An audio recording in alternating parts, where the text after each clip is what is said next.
제가 오늘 다성학적인 에드워즈 연구와 수용론을 향하여 현대 에드워즈 연구의 지도 그리기 및 한국의 수용론이라고 하는 제목으로 제가 여러분과 함께 잠시 시간을 나누길 원합니다. 오늘 본문의 이 논문의 목적은 다성학적인, 제가 이따 소개하겠지만 다성학적인 이 폴리포닉이라고 개념인데, 이 에드워즈 연구와 한국적인 수용론을 우리가 모색해 보기 위해서 먼저 현대 에드워즈 연구의 국제적인 동향이 무엇인가, 그리고 두 번째는 그렇다면 우리가 한국 교회의 이 수용론의 문제는 무엇일까라고 하는 일종의 신학적인 이 지도를 생각해 보고자 합니다.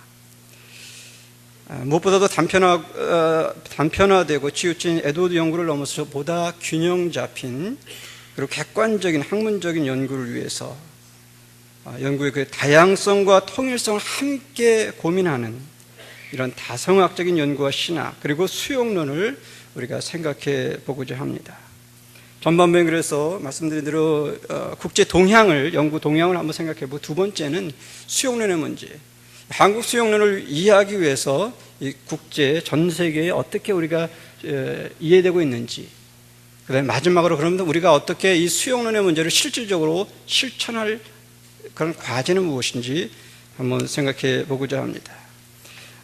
제가 사실은 원래는 개인적으로는 이번에 그 에드워즈의 신앙 감정론에 나오는 그 신학적 미학이라고 하는 개념, 우리가 예수를 믿으면 우리가 개인적으로 중생을 체험하는 그런 감격을 경험할 뿐만 아니라 우리가 하나님의 아름다움도 맛보는 그리고 영적인 센스와 감각을 경험한다라고 하는, 그리고 거기서 머무르지 않고 우리의 삶이 나를 통해서 지역까지 주의를 변화시킨다라고 하는 그러한 내용으로 원래 신학적 미학을 거의 준비를 하려고 했는데, 제 개인적인 동기가 이번에 제가 이제 썸머 때 예일의 에드워즈 센터에 가서 썸머 클래스를 듣게 됐습니다. 갔을 때 거기 있는 많은 이제 그 민케마 선생님이나 여러 에드윈 닐이나 이런 그쪽 관계자들뿐만 아니라 여러 그 브라질에 있는 그 센터 소장, 그 다음에 호주 센터 소장도 오고, 그 다음에 거기 대학원생들, 그 교수님들 이렇게 와서 이제 그 클래스가 있었습니다. 근데 그들이 이제 공통적으로 관심 갖는 건 뭐냐면 한국 교회에 대해서 굉장히 관심이 많아요. 특히 한국 장로교에도 관심이 많고, 특히 에드워즈 책이 굉장히 많이 어느 정도 이제 나온 거에서 관심이 있는데, 문제는 구체적인 내용을 알지를 못해요. 그리고 영어로 된 그런 그 아티클이나 또 한국어로 된 아티클조차도 없다라고 하는 거예요. 유일하게 오늘 이제 이따 발표하겠지만 앙리 모르모토라고 하는 일본 신학자가, 우리 에드워즈 전문가가 한국에 대한 것을 이메일을 통해서, 한국에 있는 우리 한 출판사의 이메일을 통해서 한국의 출판 상황을 설명한 것이 다예요. 그러니까 멀리서 볼 때는 한국 교회에 대해서 좀 알고 싶은데 그것을 소개하는 게 없어요. 첫 번째 그것에 대해서 제가 한번 소개해야 되지 않겠는가, 학문적으로, 구체적으로. 두 번째는 우리 오늘 많이 오신 우리 일반 독자들이나 성도님들 뿐만 아니라 우리 학자들 중에서도 사실 그러면 에드워즈의 위치가 어떤 것이냐 사실 궁금이 많습니다. 어떤 사람은 에드워즈 읽지 말라 그런 얘기하죠. 심지어 우리 개혁주의 쪽에서도 왜 거기 굉장히 형이상학적이고 굉장히 좀 켈빈주의를 좀 뛰어넘는 그런 요소가 있으니까 좀 불안하다 이런 얘기죠. 그리고 심지어 이제 좀 더 설명하겠지만 알미니안 쪽에서는 굉장히 독소적인 조항이 있다 그래서 이 켈빈주의적인 독소 조항이 있다 그래서 이쪽에서는 웨슬리나 이런 사람들은 그것을 거세시켜서 책을 보급했던 것입니다. 그러니까 포인트는 뭐냐면 에드워드의 위치가 무엇이냐에 대해 우리가 궁금이 있습니다. 그래서 그것을 우리가 조망해보자라고 하는 것이죠. 그다음에 제일 마지막으로 뭐냐, 어떻게 이것을 수용할 것이냐, 또 우리가 지금 한국교회에서 지금 어떻게 수용되고 있고 한국 학계와 그 다음 출판계가 어떻게 됐는지에서 제가 아마 그 마지막 부분이 제 논문에 어떻게 보는지 하이라이트라고 얘기할 수 있습니다. 자, 그럼 에드워드는 누구인가 이미 다 알지만 간단하게 소개하면, 한마디로 말하면 주변인에서 교회사의 에베레스트가 되었던 그러한 존재라고 이렇게 말씀드릴 수 있습니다. 한마디로 하면 촌구석에 있는, 물론 노샘턴이라고 하는 것이 그 교회는 당시에 한 600명 되는 큰 교회였지만 실적으로 어떻게 보면 보스턴에 떨어진 촌구석이었습니다. 촌구석의 목사님이 2000년, 지금 2000년대에 어떻게 보면 에베레스트로, 교회사의 에베레스트로 지금 위치되어지는 그러한 정점에 있는 존재가 되었던 것이죠. 그래서 세계적으로 지금 에드워드 인더스트리, 에드워드 산업 됐어요. 그리고 에드워드 연구의 르네상스라고 얘기하고, 그 다음에 전 세계 지금 에드워드 센터가 9개입니다. 여러분 책자는 제가 아마 7개로 됐는데, 제가 최근에 보니까 9개입니다. 지금 이제 하나가 더, 지금 이제 스코틀랜드도 거의 샌 앤드류에 지금 거의 결정된 걸로 알고 있는데, 그러니까 계속해서 늘어나고 있어요. 그러니까 이게 전 세계적으로 지금 에드워드가 주변인에서 하나의 세계적인 신학과 경건의 일종의 거장의 반열에 지금 들어선 것을 우리가 볼 수 있습니다. 어떤 면에서는 제 페커가 얘기했던 것처럼 우리 퓨리턴의 한 사람이었지만 하나의 정점에 있는 에드워드를 얘기할 때 우리가 영적인 레드우드, 그죠? 거대한 나무와 같다라고 하는 것을 우리는 보게 됩니다. 그렇다면 왜 우리가 이 시간에 다성학적인 그런 연구와 수용론의 문제라고 하는 것입니다. 이 Polyphonic Research and Reception Theory를 얘기하는데, 어떻게 보면 에드워즈는 굉장히 다성학적인 신학자이자 목회자입니다. 무슨 얘기냐면 에드워즈는 단순히 목회자이고 신학자였지만 그럼에도 불구하고 단순히 목회자이자 신학자로 뛰어넘는 굉장히 다양한 어떤 그 모습을 보여주고 있습니다. 특별히 이제 페리 밀러가 여기서도 얘기했지만 굉장히 에드워즈는 미국의 주요한 예술가의 하나로까지도 그렇게 얘기를 했던 것을 우리는 볼 수 있게 됩니다. 그리고 맥클리먼드라고 하는 학자조차도 에드워즈는 예술적인 신학자라고 얘기하는 것을 보면서 에드워즈의 굉장히 포괄적인 그러한 측면을 우리에게 보여주고 있습니다.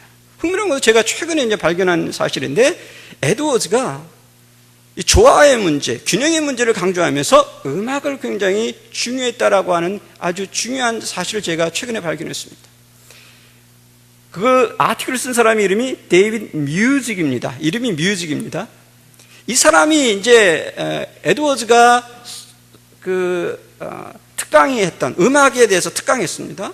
그 다음에 에드워즈의 음악에 대해서 이제 아티클을 썼는데, 거기서 보여주는 건 뭐냐면 에드워즈가 이 개인의 부흥과 그 다음에 이 음악은 특별히 찬양하는 것은 굉장히 중요한 어떤 상관관계를 갖고 있다고 얘기합니다. 왜냐하면 이 음악 속에서 하모니라고 하는 균형을 보여주기 때문에 그것은 결국은 신앙에서, 특별히 신앙 감정에서 보여줬던 균형의 신앙, 그 다음에 사랑과 그 열매라고 하는 그 책에서도 많은 균형 있는 성도의 모습에 대해서 음악하고 너무 일치된다고 얘기하는 거예요.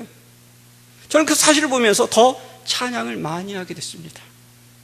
그래서 찬양은 일종의 우리 어떻게 보면 천국의 은혜를 미리 맛보는, 마치 성령을 우리가 미리 맛보는 것처럼 그런 우리가 경험할 수 있습니다. 그래서 어쨌든 에드워즈가 이 균형과 음악을 상관관계로 중요하게 여겼던 것을 보게 되고요.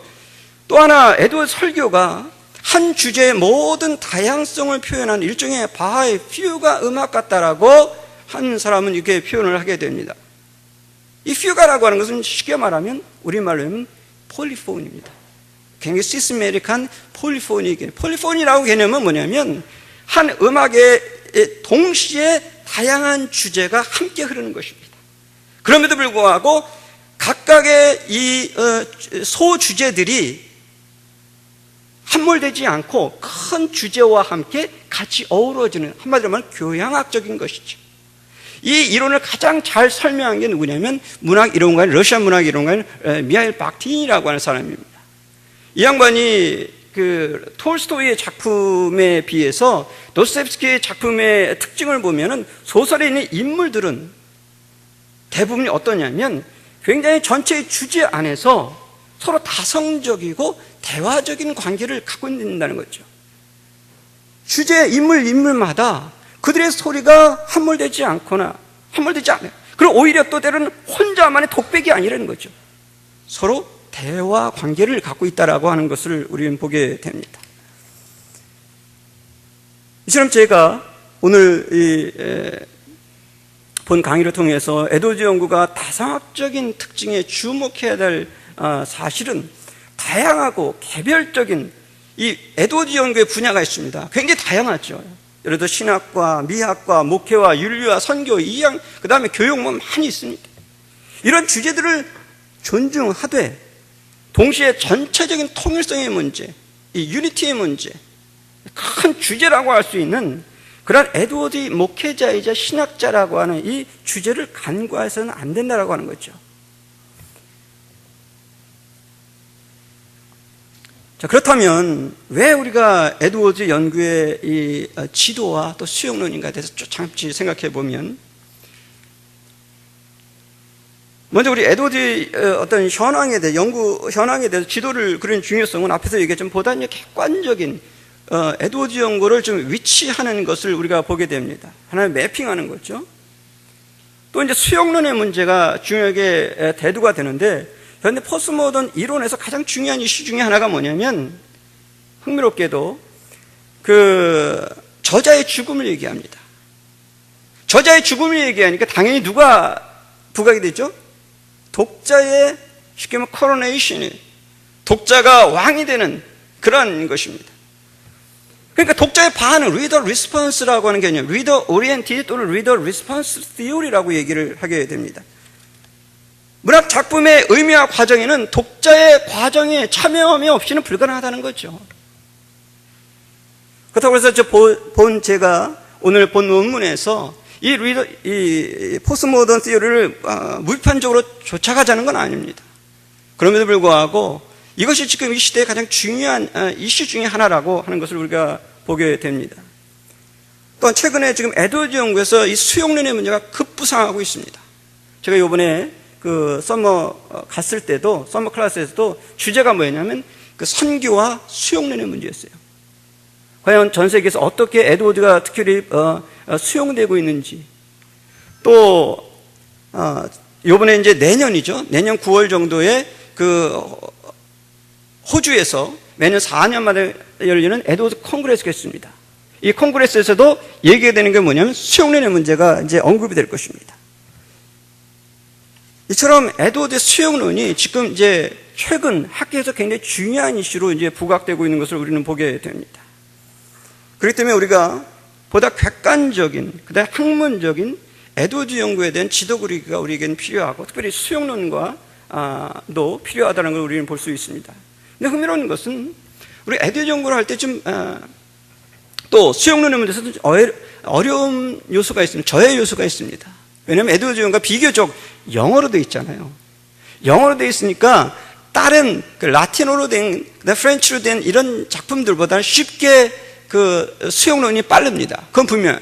근데 문제는 에드워드의 문체 자체가 굉장히 만연체입니다. 우리 정성윤 교수님들 번역을 하셨지만 굉장히 만연체죠. 굉장히 깁니다. 호흡이 깁니다. 그다음 굉장히 논리가 정밀하기 때문에 그런 철학적인 어떤 담론이기 때문에 이걸 내가 따라하기가 쉽지는 않습니다. 그리고 두 번째 특징은 뭐냐면 각 진영마다 반대 태도가 있습니다. 특별히 아까 말씀드린 것 중에 하나가 뭐냐면 알비니안 제형에서 특별히 존 웨슬리는 에드워드 책을 굉장히 좋아했습니다. 부흥론에 대해서는 다 읽었어요. 자기 목회자들하고 같이. 근데 이제 그 켈빈주의적인 하나님 주권 그 요소 이런 것들은 어떻게 하냐면 완전히 거세요. 6분의 5를 거세야 합니다. 특히 신앙감정론에서는 6분의 1만을 편집해서 다 읽게 합니다. 6분의 5를 거세해버린 거예요. 그러면 뭐라고 얘기하냐면 줄을 보시면 나중에 알겠지만 여러분들이 뭐라고 하냐면 일종의 deadly poison이라고 얘기합니다. 켈빈주의적인 것으로 완전히 거세해버리는 거예요. 이따가 이제 또 그 얘기를 우리가 설명할 것입니다. 자, 그렇다면 먼저 우리가 그 동향을 한번, 세계적인 동향을 한번 잠시 한번 생각해 보고, 두 번째는 수용론의 문제, 그다음에 마지막으로 한국 교회와 또 한국 수용론의 문제를 생각해 보면서 과연 우리들은 그럼 어떻게 하나님 앞에서 에드워즈와 또 우리 퓨리턴과 또 우리 개혁교회 앞에서 우리가 경주할 것인가 한번 고민하는 시간 됐으면 좋겠습니다. 첫 번째면 영구 동양을 우리가 두 부분으로 나눌 수 있습니다. 2000년 이전과 2000년 이후로 특별히 민케마 이 에드워드 센터의 지금 소장의 민케마 교수가 이것을 이제 두 논문을 통해서 소개했는데 그걸 제가 간단하게 소개하면서 여러분에게 말씀드리기를 원합니다. 첫 번째는 2000년 이전에 영구 동양을 잠시 생각해 보면 말 그대로 민케마의 표현대로 에드워즈 연구의 르네상스를 우리가 경험하게 됩니다. 그래서 이 에드워즈에 대해서 20세기 에드워즈에 대한 민케마가 굉장히 포괄적으로 정리를 잘 하고 있습니다. 약 286편의 박사학위 논문을 8가지 범주로 정리를 하게 됩니다. 제가 시간이 없어서 이 테이블을 보여드리면 좋은데 이 테이블을 자기가 정리를 한 게 있습니다. 그래서 거기서 설교, 부흥과 대각성, 선교학, 윤리학과 미학, 문학과 문학비평, 철학과 심리학, 역사와 전기, 신학 이런 것들을 8 그런 분야에 따라서 에드워즈의 연구에 대해서 정리를 했습니다. 우리나라는 신학적 지도를 통해서 에드워즈 연구의 위치가 무엇일까? 또 우리들이 에드워즈에 대한 균형 잡힌 이해는 무엇일까를 한번 고민을 하기를 원합니다. 제가 간단하게 민케마가 정리한 거를 간단하게 여러분 책에 좀 자세히 있으니까 제가 정리한 거 있으니까 그 중에 하이라이트만 제가 터치하면서 가겠습니다. 첫 번째 설교학입니다. 특별히 설교학에서 이 시대 때 가장 중요했던 논문 중에 하나가 설교 중에 하나가 말 그대로 진노하시는 하나님의 손에 붙들린 죄인들이라고 하는 설교학에서 굉장히 백미로 그리고 사실 미국의 고등학생들이 다 읽어야 하는 그런 에드워드의 하나의 그 대표작으로 되어 있습니다.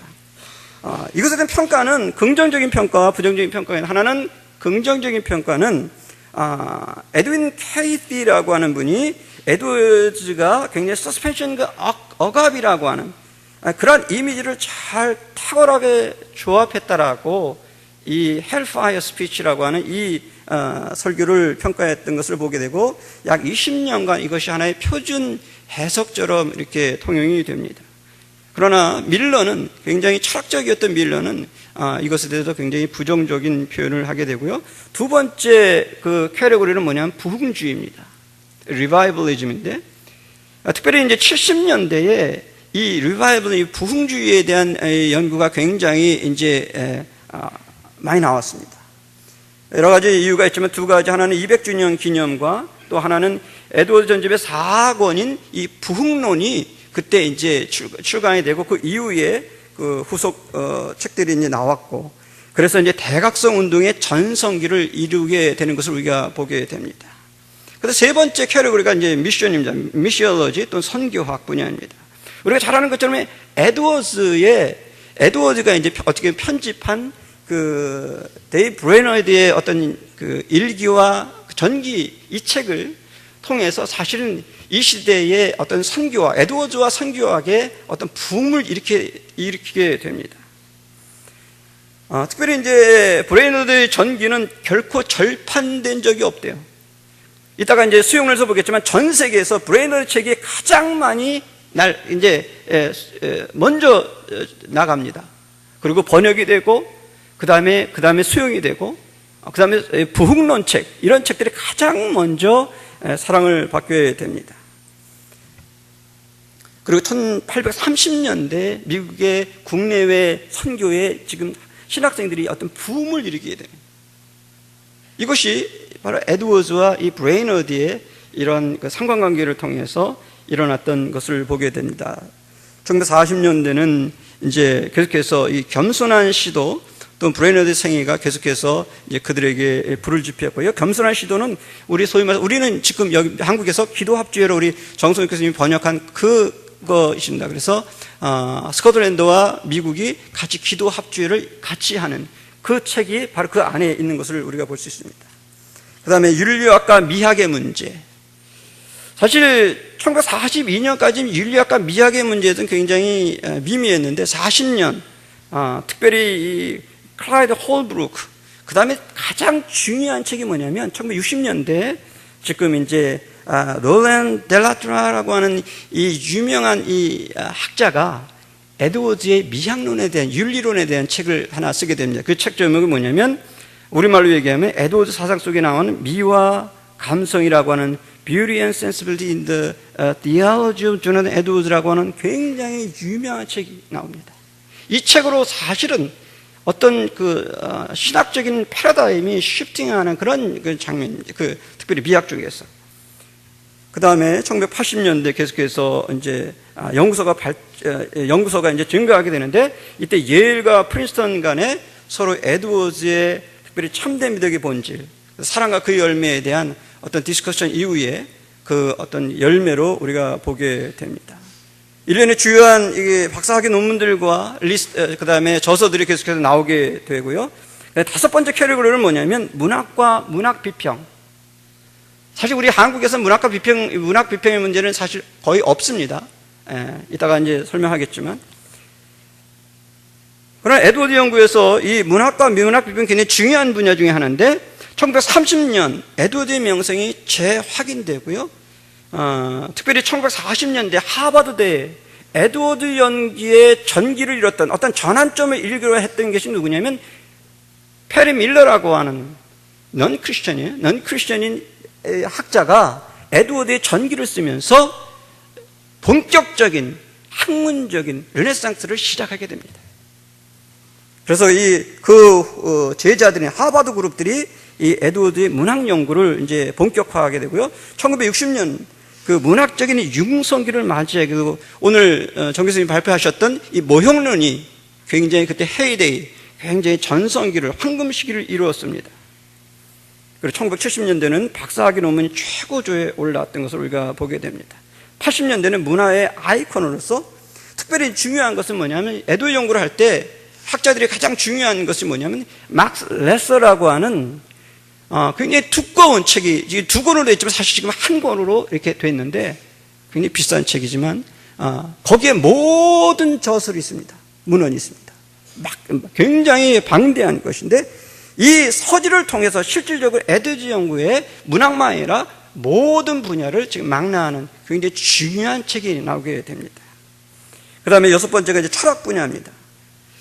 1930년대, 60년대 철학 분야가 굉장히 왕성한데 그 이유는 뭐냐면 페리 밀러라고 하는 이 하버드 학자가 철학적인 관점에서 에드워드를 쓴 것입니다. 그러니까 이 양반은 사실 초대 예일 에드워드 전집의 편집장이었어요. 전체 편집장이었는데 거기 나오는 설교나 신학 관련 건 다 거세시켜라. 쉽게 말하면 하지 말라는 거예요. 왜 싫어했거든요. 그래서 에드워드의 신학과 에드워드의 철학을 분리시켜버린 거예요. 그러나 나중에 이제 편집장이 바뀌면서 이제 결국은 이제 지금은 이제 설교로는 다 나왔지만 어쨌든 그때 페리 밀러가 철학을 강조했던 것을 보게 됩니다. 그리고 이제 역사학, 일곱 번째는 역사학. 역사학과 신학이 굉장히 지금 앞서거니 뒤서거니 하면서 지금 연구를 주도해 갔던 것을 보게 되는데요. 특별히 이제 80년대에 두 권의 이정표적인 책이 나오는데 하나는 뭐냐면 패트리시아 트레이시라고 하는 분의 이 목사로서의 조나단 에드워드라고 하는 책이 나오고요. 두 번째는 뭐냐면 굉장히 중요한 책 중 하나가 뭐냐면 노만 피어링이라고 하는 분의 에드워드의 도덕 사상과 영국적인 배경. 이 책이 굉장히 중요합니다. 왜냐하면 이 책이 왜 중요하냐면 특별히 페리 밀러가 이따가 나중에 얘기했지만 페리 밀러가 굉장히 철학적인 경험론적인 그러한 어프로치를 하거든요. 에드워드 연구를 할 때. 근데 그거에 대해서 본격적으로 반론을 했던 것 중에 하나는 중요한 책이 하나면 이 노만 피어링입니다. 이분이 퓨리턴적이고 켈빈주의적인 관점에서 경험론적인 것이 아니라는 거죠. 그래서 이 책이 굉장히 중요한 책으로 우리가 대두가 됩니다. 그 다음에 마지막 분야는 뭐냐면 신학 분야죠. 이 신학 분야는 1930년대, 흥미로운 것은 1930년대도 이 신학 분야가 굉장히 왕성해졌는데 왜 그러냐면 신정통주의적인 신학사가 나옵니다. 그때 우리가 잘 아는 리처드 니버가 이 미국에서의 하나님의 나라, 이 Kingdom of God in America라고 하는 이 책을 썼는데 굉장히 에드워드적인 이 윤리론을 기초로 해서 쓴 것입니다. 그리고 이 니버의 스승이 누구냐면 우리 한국계 이상현 교수입니다. 예. 그렇게 되는 거죠. 그 다음에 1990년대로 가시면 신학이 역사 연구를 뛰어넘어요. 추월해요. 굉장히 이제 왕성해진 거죠. 이때 이제 중요한 영향력이 감사하게도 우리 한국계 이상현 교수님의 지금 이제 프린스턴에서 이제 명예교수로 지금 리타이어를 작년에 하셨나 그래서 이제 명예교수 계시는데 에드워드의 철학적인 신학이라고 하는 에드워드의 이 성향론적인 이 존재론에 대한 규명을 했고 그다음에 또 하나는 존 가스너라고 하는 학자가 세 권의 조나단 에드워드의 이성주의적인 성정적인 신학이라는 책을 발표하면서 본격적인 어떤 이 분야의 어떤 신학 분야에 어떤 영향을 미치게 되고 그 이후에 여러 학자들이 이제 쫓아가는 것을 우리가 보게 됩니다. 그리고 어떤 분들은 이제 그리고 이때 이제 비교 연구가 이제 많이 대두가 된 거예요. 에드워즈와 예를 들면 슈라이마허, 그죠? 신앙 감정론의 문제. 그 다음에 에드워드와 또 웨슬리, 부흥론의 문제, 그렇죠? 또 에드워즈와 또 본 바타사, 이 미학의 문제, 이런 것들을 서로 비교했던 것을 보게 되고요. 그 다음에 조직신학적인 연구서, 우리 조현준 교수님께서 칭의론의 문제, 이런 것들이 일종의 그런 것을 될 수 있습니다.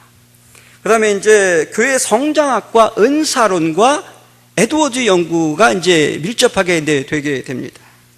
특별히 교회 성장에서 에드워즈 연구가 굉장히 중요해요. 제가 이따가 18명의 한국계 18명의 학자가 나오거든요. 그 중에서 미국에서 학위한 두 분이 다 교회 성장하고 관련된 에드워즈와 관련된 논문을 내게 되는 것을 우리가 보게 됩니다. 그래서 교회 성장과 에드워즈 관련된 것, 그 다음에 이제 또 하나는 문제는 논쟁의 소지가 있는 소위 말해서 토론토 블레싱이라고 하는 은사, 극단적인 은사론자들이 주장할 때 에드워즈가 우리의 쉽게 말하는 갓파더 같은 격이다 이렇게 얘기합니다. 그러나 그것을 반대하는 그런 극단적인 은사를 반대하는 사람들조차도 에드워즈야말로 그것을 어택하는 가장 중요한 근거라고 이렇게 서로 그렇게 얘기하는 것을 우리가 보게 됩니다. 우리가 지금까지 2000년까지 큰 그림을 8가지로 민케마의 어떤 그림을 통해서 우리가 잠시 살펴보았습니다. 그 다음에 이제 그렇다면 2001년부터 10년까지 이때가 어떤 피크거든요. 이때 어떤 동향을 간단히 보시면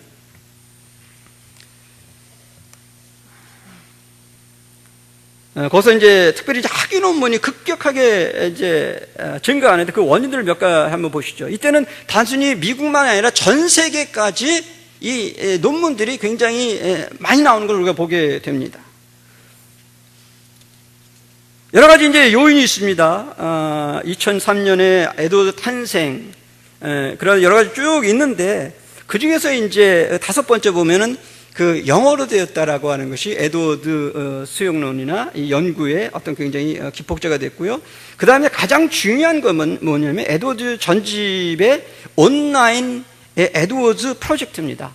일렉트로닉 에드워즈 프로젝트라고 하는 것은 여러분 이제 조나단 에드워즈 센터를 컴퓨터를 치시면 그 조나단 에드워즈 센터로 들어갑니다. 그래서 8개, 지금 9개 센터들이 다 연결이 되고요. 거기서 들어가면 에드워드 책을 모든 걸 다 볼 수 있습니다. 26권 플러스 온라인 75개 버전을 다 볼 수 있습니다. 그리고 예를 들어서 내가 송이라고 하는 것을 아까 이제 뮤직 얘기도 했지만 송이라는 걸 내가 치잖아요. 그러면 거기에 있는 모든 것이 송으로 리스트로 쫙 나오게 됩니다. 그리고 목회자들이나 교육자들이나 설교자들이나 그 다음에 신학자들에게 다 도움이 되는 그런 쭉 있는 것을 여러분이 보게 됩니다. 이것이 하나의 이 온라인 에드워드 프로젝트 중에 하나로 볼 수 있는 것이고요. 그 다음에 이제 오픈 시스템, 아까 말씀드린 연구자를 무료로 하시는 거예요. 돈 내지 않아요. 무료입니다. 예. 그리고 에드워드 관련된 그 학교, 그 주위 학교나 전 세계 학교들을 같이 컨소티움 완전히 오픈돼서 지금 하고 있는 것이고요. 그 다음에 이제 에드워드 센터, 아까 말씀드린 9개 센터입니다. 제가 다시 한번 보니까 9개입니다. 그러니까 트위티에 있는 에드워드 센터 플러스 전 세계 9가지로 우리가 보게 돼요. 여러분 발제는 제가 아마 7가지를 넣었을 거예요. 근데 거기에 뭐냐면 남아공, 그다음에 일본도 있고요. 자, 그다음에 호주, 독일, 브라질, 벨기에, 폴란드, 그다음에 여러분은 책이 없는 벨기에. 그 일본과 벨기에가 빠진 것이죠. 9가지입니다. 9개. 9개. 그리고 좀 있으면 이제 영국, 스코틀랜드에 있는 세인트 앤드류스. 그다음 사실 우리 한국도 하고 싶어 하는데 이따가 설명하겠지만 지금 이제 답보 상태에 있습니다. 이런 식으로 이런 것이 지금 시너지 효과를 내서 에드워드 연구가 지금 급부상하고 있는 거예요. 그 다음에 이제 연구가 더 필요한 분야, 제가 그냥 간단하게 제목만 터치하겠습니다. 설교론 분야. 지금 더 이제 필요하고요. 그 다음 문학과 문학 이론에 대해서, 특히 모형론과 여러 최근에 어떤 문학 이론들이 굉장히 이제 나오거든요. 이런 것들을 어떻게 적용할 것이냐. 특별히 포스모던과 이 후기 구조주의와 어떻게 연결시키냐. 이런 것들이 지금 논의가 되고 있고요. 그래서 신학 분야에서는 이 삼위일체가 굉장히 활성화되고 있습니다. 그래서 철학 분야에서는 여러 가지 신중심의 이런 것들이 있고요. 여러분 참고해 보시고. 보다 연구가 필요한 것. 조그만 거는 이제 최근에 굉장히 활성화된 거고요. 두 번째는 뭐냐면 보다 연구가 필요한 것. 이것도 제목만 제가 얘기하겠습니다. 에드워드 연구에 지금 아까 말씀드린 두 학파가 있습니다. 하나 철학적으로, 하나는 이사연 교수님 중심의 일종의 하나의 그 미국 학파, 소위 말해서 미국 학파. 그 다음에 폴 헬름 중심의 영국 학파 이렇게 있습니다. 이쪽은 굉장히 어떻게 보면 철학적이죠. 이쪽은 굉장히 어떤 켈빈주의적인 어떤 신학적인, 이쪽도 신학적인 철학이고요. 이쪽은 굉장히 철학적인 철학이에요. 쉽게 말해 얘기하면. 그리고 그 밑에 주의도 있지만 일종 하나는 포용주의와 어떤 면에서 굉장히 이게 베타주의, 한쪽에는 리버럴하는 신학적 혁명, 철학적인 그런 것을 가고, 한쪽은 어떤 개혁주의적인 정통주의적인 그런 것들을 보게 된다. 이런 것들이 서로 긴장 관계에 있습니다. 이런 것들에 대한 연구가 우리가 더 필요하다는 것이고요. 그다음에 에드워드 유산의 측면에서 예일 신학과의 어떤 관계 문제. 전에는 이 예일 신학이 에드워드랑 다르다고 얘기했어요. 그러나 최근의 신학자들은 에드워드 신학이 예일 신학과 굉장히 밀접하다라고 하는, 중요하다라고 하는 것에 대해서 지금 학자들이 이제 컨센서스를 갖고 있는 추세인 것을 보게 됩니다. 세 번째는 역사학 분야예요. 이것이 굉장히 중요한 이슈인데 사실은 에드워드의 이 구속론의 문제 있잖아요. 이 구속론의 문제에 있어서 에드워드가 굉장히 중요하게 여겼던 것 중에 하나입니다. 특별히 거기서 에드워드 구속론은 에드워드가 스타우트가 얘기했지만 3차원적인 세계의 내러티브를 보여주는 에드워드의 신학의 이 말 그대로 대작, 조직신학의 대작이라고 얘기하는 거예요. 근데 그것이 특별히 이제 여기서 3차원이라고 하는 것은 말 그대로 뭐냐면 지옥과 지상과 천상, 이 3차원의 세계를 보여주는 그런 대작을 얘기하고 있는 것입니다. 그리고 최근에는 이제 이 조지 마스턴의 이 에드워드 평전을 통해서 어떻게 보면 최근에 모든 스칼라십이 다 농축된 최고의 그런 베스트셀러이자 귀한 책으로 이제 부각이 되고 있습니다. 그다음에 최근에 이제 더 연구가 될 게 뭐냐면 성경 주석과 주의 문제. 왜냐하면 에드워드의 설교가 거의 지금 번역이 나와 있거든요. 방대한 것도 번역이 나와 있거든요. 영어로 된 것이 이제 지금 출판이 나와 있거든요. 온라인에는 더 많죠. 그러니까 이런 것들에 대해 지금 이제 말 그대로 직접적으로 대할 수 있기 때문에 설교. 그다음에 최근에 사실 그 에드워드가 로마서를 쓴 게 아닙니다. 제가 알기로 로마서에 관련된 거를 거기 이제 그거를 편집한 양반이 누구냐면 제 페이스북 친구기도 한, 지금 미국의 트리니티에서 스위니 밑에서 지금 석사를 공부한 친구인데 그 친구가 편집을 한 거예요, 둘이서. 그래서 에드워드가 로마서에 대한 것만 한 거를 다 편집해가지고 정리해서 그렇게 한 거죠. 그러니까 그런 식으로 지금 에드워드의 설교에 대해서 특별히 이런 쪽에 대해서 지금 연구가 되고 있습니다. 마지막으로 뭐냐면 인디언 선교. 굉장히 중요한 이슈. 왜냐면 에드워드가 말년에 약 7, 8년 정도를 그 스타크브리지에 있었잖아요. 중요한 이슈입니다. 근데 그거에 대해서 아직 연구가 미진한 것을 보게 됩니다. 그 다음에 여러 가지 몇 가지 고려사항이 있습니다. 이거는 제가 시간상 그냥 제목만 얘기하면 에드워드의 마음의 감각에 하는 sense of heart라고 하는 중요한 이슈를 어떻게 해석할 것이냐. 세 팀이 있습니다. 하나는 말 그대로 이 경험론자, 아까 페리 밀러가 얘기한 경험론자. 이거는 말 그대로 경험적으로 해석해야 된다. 존 락크의 개념으로. 한쪽에서는 뭐냐? 켈빈주의적 개념이다. 그렇지 않다. 퓨리턴이나 이미 켈빈이나 이미 그 다음에 어거스틴이 이미 센스 오브 이 하트라고 개념을 썼다는 거죠. 그래서 제일 마지막 절충주의, 경험론과 켈빈주의가 절충되어 있다라고 하는 그런 개념을 하는 학자들도 있습니다. 그 다음에 이제 철학 분야에 아까 말했던 미국 학파와 영국 학파의 어떤 그런 갈등의 문제, 그런 거. 그 다음에 세 번째는 뭐냐면 역사학자, 신학자와의 어떤 그런 갈등의 문제와 어떤 동역의 문제.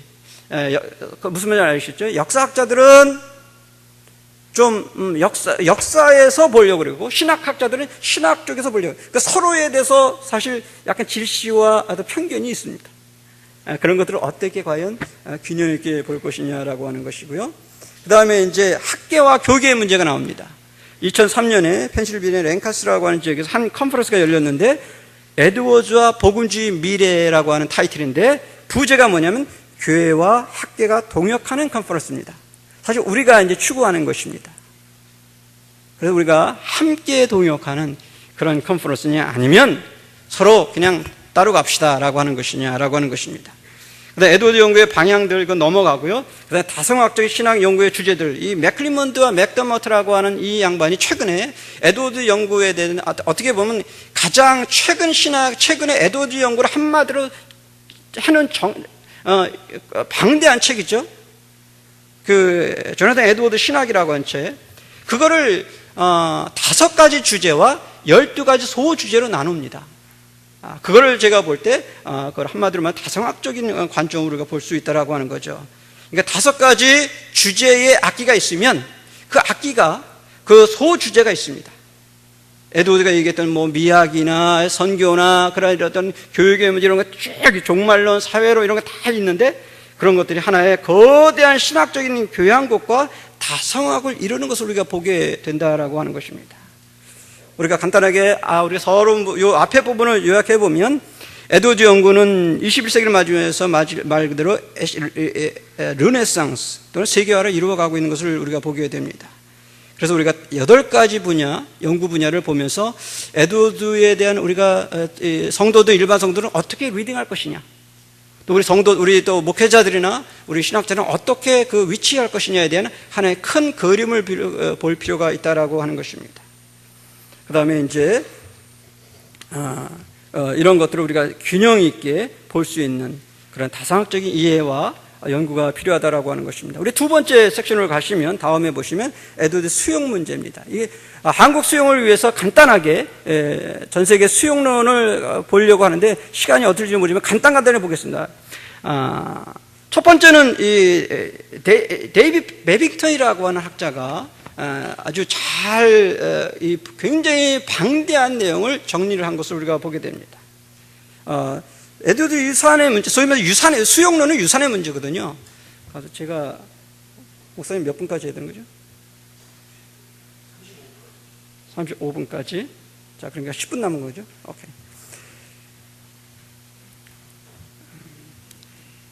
이 역사적 측면에서 이 에드워드 유산과 수용론을 우리가 보게 되면 이 베빙턴이 전 세계의 어떤 그런 그 에드워드의 수용이 어떻게 됐는지를 정리하고 있습니다. 방대한 내용이죠.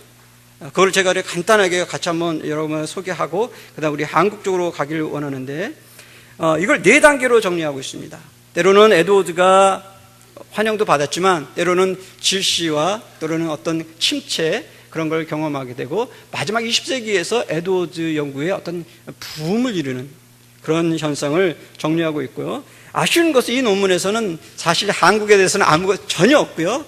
일본에 대해서 이제 한두 마디 있습니다. 제가 그래서 한국에 대해서 간단하게 좀 넣었습니다. 첫 번째 단계, 에드워드 수용의 전 세계 첫 번째 단계를 뭐라고 얘기할 수 있냐면 부흥의 챔피언으로서의 에드워드를 위치한다라고 얘기할 수 있습니다. 그래서 잉글랜드의 경우 그다음에 회중주의자 또 앵글리컨들이 이제 때로는 호평도 하고 또 어떤 이중적인 자세한 내용을 여러분이 쫓아오시면 되겠고요. 그다음 아까 말씀드렸던 그 감리교도 존 웨슬리의 어떤 이중적인 태도로 보게 됩니다. 한편으로는 부흥론에 대한 책들을 다 좋아해서 다 읽게 합니다. 아까 말씀드린 6분의 5를 신앙감정은 다 잘라서 6분의 1만 냅니다. 그러면서 주위에 나왔죠. 뭐라고 했냐면 그 deadly poison이라고 얘기해서 그걸 다 거세하게 됩니다. 근데 재밌는 건요, 베빙턴의 표현대로 얘기하면 에드워드 책을 가장 보급시킨 사람이 누구냐? 영국에서 웨슬리라고 하는 이 역설적인 사실입니다. 스코틀랜드 경우는 우리 존 어스킨이라고 하는 굉장히 에드워드의 쉽게 말하면 옹호자죠. 이분을 통해서 사실 에드워드가 복음주의인 이 켈빈주의의 최고의 옹호자로 굉장히 높이 평가합니다. 그리고 구속사 이 책을 출간하게 됩니다. 그래서 그의 신학을 보급하게 되고요. 독일 경우는 스타인메츠라고 하는 경건주의자를 통해서 번역이 나오고요. 그다음에 화란에서는 여기 이삭 리롱이라고 하는 분이 책을 번역하고, 중요한 사람이 누구냐면 유트레이트 대학의 G. 보넷 교수예요. 이 교수가 왜 중요하냐면 존 아스킨을 통해서 조나단 에드워드 소개받습니다. 근데 중요한 것이 뭐냐면 당시에 그 구속사라고 하는 에드워드 책이 출간되는데 그거에 대해서 일종의 인정해주는 중요한 글을 씁니다. 그래서 이분이 굉장히 중요한 위치에 있었거든요. 그러니까 이제 그때 모든 학자들이나 모든 그 목회자들이나 성도들이 그렇잖아요. 누가 이렇게 얘기를 해줘야 우리가 잘 또 듣잖아요. 근데 이분이 굉장히 중요한 역할을 그래서 하게 됩니다. 그래서 에드워드의 어떤 경건성과 그 다음에 건강한 신학에 대한 어떤 이중적인 요인을 통해서 에드워드를 좋아하게 됐던 그런 것을 우리가 보게 됩니다. 이 첫 단계로 우리가 요약해 보면 에드워드의 명성과 유산은 동시대에 지속되었고 미국을 넘어게 됐죠. 독일과 화란과 영국과 스코틀랜드와 헝가리까지 가게 되고 전 세계적으로 이제 확대되게 됩니다. 둘째 단계는 뭐냐면 1770년에서 19세기까지 여론의 일종의 형성자라고 얘기할 수 있습니다. 이것은 종교 영역에만 머무르지 않고 정치 영역까지 다양한 분야까지 머무르게 됩니다. 그래서 정치 분야, 특별히 이제 그 다음에 이제 신학 분야, 이 신학 분야에서 중요한 사람이 누구냐면 앤드류 풀러라고 하는 사람입니다. 흥미로운 것은 앤드류 풀러 전문가가 제가 알기로 유일한 전문가가 우리 한국계 크리스천이라고 하는 신진학자입니다. 이따 나중에 소개할 수 있는지 모르겠지만, 이 영국 침례교 목사인 앤드류 풀러가 에드워드 신학에 굉장히 어떻게 보면 이제 매료됩니다.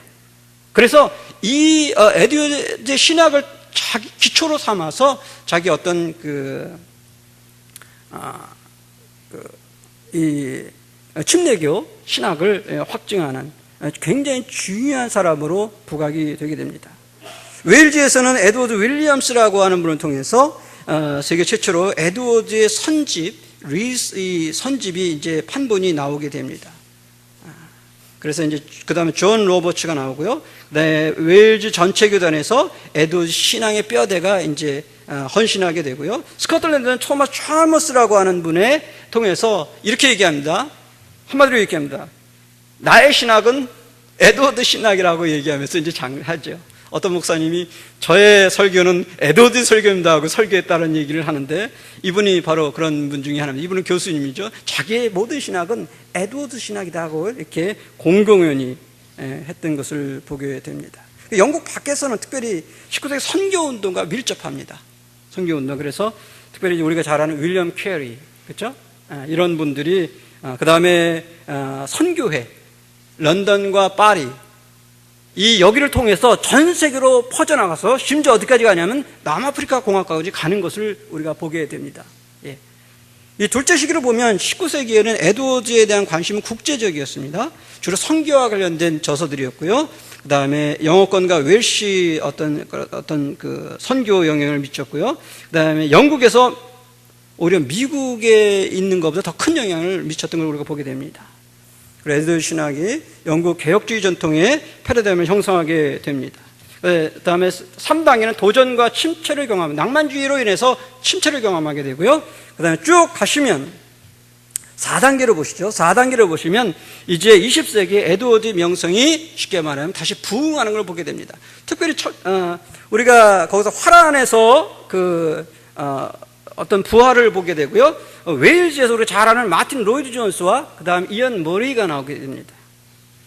특별히 이제 로이 존스가 1950년에서 60년에 걸쳐 필턴 컨퍼런스를 매년 하면서 그때 누가 나오냐면 옥스퍼드 출신인 그때 학생인 J.I. 패커가 나옵니다.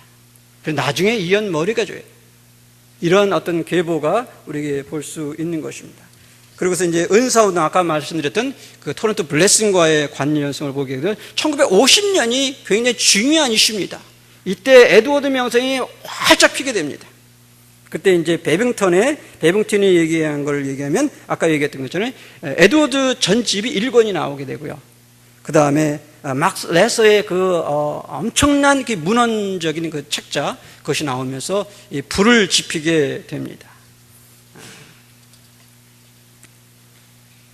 그 다음에 이제 에드워드의 삼중적인 측면을 얘기했습니다. 문학가로서, 그 다음에 철학자로서, 그 다음에 신학자로 얘기했는데, 문학가로서 이 베빙턴이 아시아에서 1992년에 출간했다라고 이렇게 강조를 했는데, 사실은 제가 개인적으로 모셨던 우리 조한재 교수님이 몇 년이냐면 1983년에 에드워드에 대한 신학을 썼어요. 아티클을. 그리고 프랭클린과 에드워드랑 비교한 영어 논문이 그때 1978년, 그러니까 일본 논문보다 10년이 앞서서 나왔습니다. 그리고 이제 신학 쪽에서도 사실은 베빙턴은 아무 말을 안 했지만, 우리 한국에서 안 했지만 1969년 신학진암에 총신대 김효한 교수님이 그때 에드워즈의 그 신앙의 개념이라고 하는 것을 처음으로, 아시아에서 처음으로 그렇게 발표하게 됩니다. 그래도 이 베빙턴의 논문을 우리가 요약해 보면 첫 번째 1단계 수용론이 전 세계적인 것을 우리가 보게 됐는데 1단계, 2단계, 3단계, 4단계로 걸치면서 전 세계적인 에드워즈적인 어떤 그 현상을 일으키게 됩니다. 이 수용론 문제 쭉 넘어가서요. 앤드루 웨일스 그 선교사 넘어가고요. 문헌학적인 것은 넘어가고, 자, 그 다음에 그 에드워드 수용 문제에서 주목할 분야들, 요거 우리 한번 여러분 보시면 아까랑 좀 같이 나오는 것도 있습니다. 자, 그러면 2번에서 한국 에드워드 연구의 동향, 제가 이제 시간이 다 돼서 한 5분 안에 제가 마무리를 하겠습니다. 어떻게 보면 에드워드 연구에서 어떻게 보면 제 오늘의 발제에서 가장 하이라이트일 수 있는데 시간 안에서 끝내보도록 하겠습니다. 한국 에드워드 연구의 르네상스라고 얘기해도 과언은 아닙니다. 흥미로운 것은 문헌학적으로 굉장히 우리가 열악한 상태에 있음에도 불구하고 제 밖에 있는 분들은 굉장히 경의적으로 평가하는 걸 보게 되는데, 스위니 선생이 거기서 스위니와 크리스비 에드워드에 대한 거 여러분 보시면 일본, 한국, 중국에서 매우 관심을 가져왔다. 특히 한국은 에드워드를 미국과 영국의 국경을 넘어서는 어느 누구보다 가장 열심히 읽고 매우 생산적이었다고 얘기합니다. 그리고 앙리 모리모토라고 하는 일본 학자, 일본 그 센터 그 소장은 이렇게 얘기합니다. 지금까지 아시아에서 에드워드 연구 분야에서 가장 넓은 지역은 남한인데 이것은 한국 기독교 인구, 특히 복음주의 개신교 분야의 규모를 고려하면 결코 놀란 일은 아니다. 한국에서 에드워드 연구의 폭은 인상적인데 그는 이렇게 얘기합니다. 한국 에드워드 산업이라고 높게 평가해요. 에드워드 산업이라고 얘기해요. 잘 그렇습니다. 제가 이번에 발표해보는 게 18분이 우리 한국에서 학위가 나왔어요. 저도 하면서 깜짝 놀랐어요.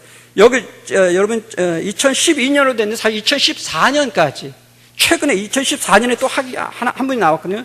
그것까지. 그래서 앙리 모리모토가 한국에 대해서 간단하게 했는 것을 여러분이 그냥 참고해서 보시고요. 첫 번째는 우리 주로 번역서 중심으로 나왔습니다. 그 다음에 연구자 중심으로 나왔습니다. 뭐 보시고요. 자, 그 다음에 한국 그 에드워드 수용을 보시면 제가 보니까 그 한국교육학술연구에서 약 546개가 이제 나오게 되고 국내 학술 논문은 학위 논문은 184개가 나옵니다. 그 다음에 신학 분야의 최초의 논문 아까 말씀드린 김효한 교수님이 1969년에, 그 다음에 최초 신학 박사는 프린스턴 대학의 명예교수님 이상한 교수님이 1972년에, 그 다음 한국의 박사학위 최초에는 김성강 목사님이 조난 에드워드로 이제 학위를 받게 됩니다. 거기 보시면 제가 이제 그 리스트를 여러분 주를 보시면 18명의 리스트를 얘기를 합니다. 그걸 한번 통계를 내보면 한국에서 학위자는 10명입니다. 2014년까지. 그리고 미국에서는 7명. 총신과 장신과 연신과 백석과 그 다음에 계명대 기독대학교로 이제 배출되었고, 미국에서는 하버드, 예일, 트리니티, 웨스트민스터, 풀러, 사우스웨스턴, 영국에서 세니니스로 한 명이 추가됩니다. 그래서 한국의 학위자들 쭉 리스트가 나옵니다. 흥미로운 것은 생각보다요 굉장히 분야가 넓습니다. 굉장히 넓습니다. 자, 그렇다면 마지막 결론적으로 어떻게 우리가 이것을 할 것인가? 아까도 말씀드린 다성적인 태도를 우리가 갖춰야 된다. 그렇죠? 다양성과 함께 통일성의 문제를 고려해야 될 거다. 그럼에도 불구하고 또 천국의 다리 건축가로서 18세기의 사건을 우리 시대에서 다시 적용해야 되지 않겠는가?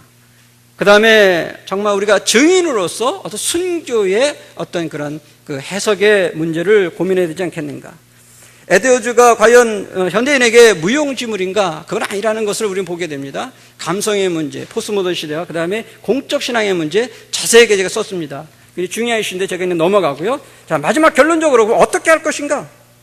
첫 번째는 한국교회와 학계가 긴밀하게 동역해야 된다. 그 차세대 리더를 우리가 좀 양성해야 되지 않겠느냐.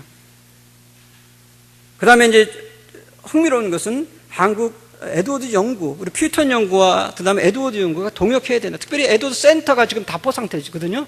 우리보다 열악한 브라질 열악하거든요.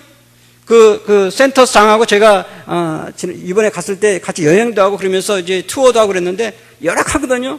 근데 거기도 센터가 생겼어요. 일본이요 더 열악하거든요. 거기도 센터가 생겼어요. 호주 더 열악한 거기도 생겼어요. 근데 우리는 지금 없어요. 이게 과연 이유가 무엇일까? 여러 가지 이유가 있지만 어쨌든 그 문제에 우리가 기도할 분야일 것입니다. 그 다음에 이제 국제개혁주의와 에드워드 연구의 어떤 동역의 문제, 이 동아시아 뿐만 아니라 전 세계. 그 다음에 아주 좋은 번역가 출판사, 오늘 출판사도 오셨는데 에드워드 연구에서 지금까지 한국에서 번역된 게 21개 출판사입니다. 21개 출판사가 에드워드에 관련된 책 최소한 한 권은 냈습니다. 물론 부흥가계에서와 여러 가지 지평과 CLC 또 우리 청교도 이쪽으로 해서 이제 나왔지만, 예. 그다음 마지막으로 이제 제가 초대할 마음을 그거 하고 마무리하죠. 마지막 초대글 제 제일 뒤로 한번 가시면 글을 마무리하면서 언급하고자 하는 것은 바로 다성학적인 에드워드 연구와 수용론의 확립을 힘써야 된다는 것입니다.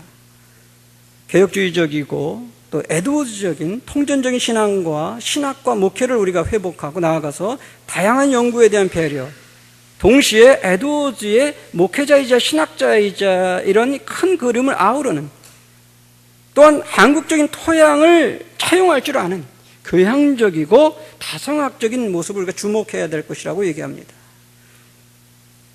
무엇보다도 에드워드가 평생을 경주했던 그 신학의 모습은 뭐냐면 바로 하나님 중심성, 제 패커가 아주 잘 표현했습니다. 그다음 하나님 초점성, 그다음 하나님 중독성, intoxicated라고 표현했습니다. God intoxicated, 술 취한 거예요. 하나님 앞에 취한 거예요. 제일 마지막으로 하나님 황홀성, 제가 그렇게 얘기해서 God entranced라는 개념, 하나님 앞에 완전히 들여진 거예요. 이런 에드워드적인 그러한 그 신학적인 또 이런 큰 다성학적인 연구와 수용론이 우리 가운데 있을 때 우리 개인과 에드워드 연구뿐만 아니라 퓨리탄 연구뿐만 아니라 우리 한국 교회가 더욱더 풍성해지지 않을까 기대하고 또 고대합니다. 감사합니다. 예.